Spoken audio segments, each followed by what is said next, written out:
ఒక చిన్న గ్రామంలో ఒక తెలివైన అమ్మాయి ఉండేది. ఆమె పేరు ప్రతిభ. ఆమె చిన్నప్పటి నుంచే చాలా శ్రద్ధగా చదివేది. టీచర్లు చెప్పే ప్రతి మాటను జాగ్రత్తగా వినేది.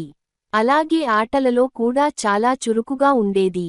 ఆమెకు ఒక మంచి ఆలోచన ఉండేది. నేను పెద్దయ్యాక మంచి పని చేసి అందరికీ సహాయం చేయాలి. అలా చదువుకుంటూ ఆమె పెద్దయ్యాక న్యాయశాస్త్రం చదివింది. తర్వాత ప్రజలకు సేవ చేయాలనే ఉద్దేశంతో రాజకీయాల్లోకి వచ్చింది. మొదట్లో చాలా కష్టాలు వచ్చాయి. కాని ఆమె ఎప్పుడూ భయపడలేదు. నేను చేయగలను అని నమ్మింది. రోజూ కష్టపడి పని చేసింది. ప్రజల సమస్యలు వినింది. వారికి సహాయం చేసింది. ఆమె నిజాయితీ, కష్టపడి పని చేయడం చూసి అందరూ ఆమెను గౌరవించారు. అలా సంవత్సరాలు గడిచాయి. ఒక రోజు ఆమె జీవితంలో పెద్ద సంతోషం వచ్చింది.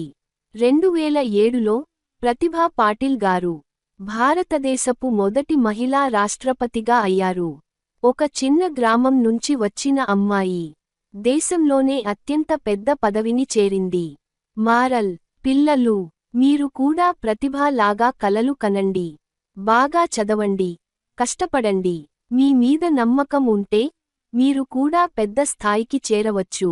రాష్ట్రపతిగా అయిన తర్వాత కూడా ప్రతిభా పాటిల్ గారు మారలేదు. ఆమె ఎప్పుడూ ఒకటి గుర్తుంచుకున్నారు: పదవి పెద్దది కాదు, సేవే పెద్దది. రాష్ట్రపతిగా ఉన్నప్పుడు ఆమె దేశంలోని చాలా ప్రాంతాలకు వెళ్లారు. పిల్లలను కలిశారు. వారి కలలు ఏమిటో అడిగారు. ఒకసారి ఒక చిన్న అమ్మాయి అడిగింది, మేడం, నేను కూడా మీలాగా పెద్దదిగా అవ్వాలంటే ఏమి చేయాలి?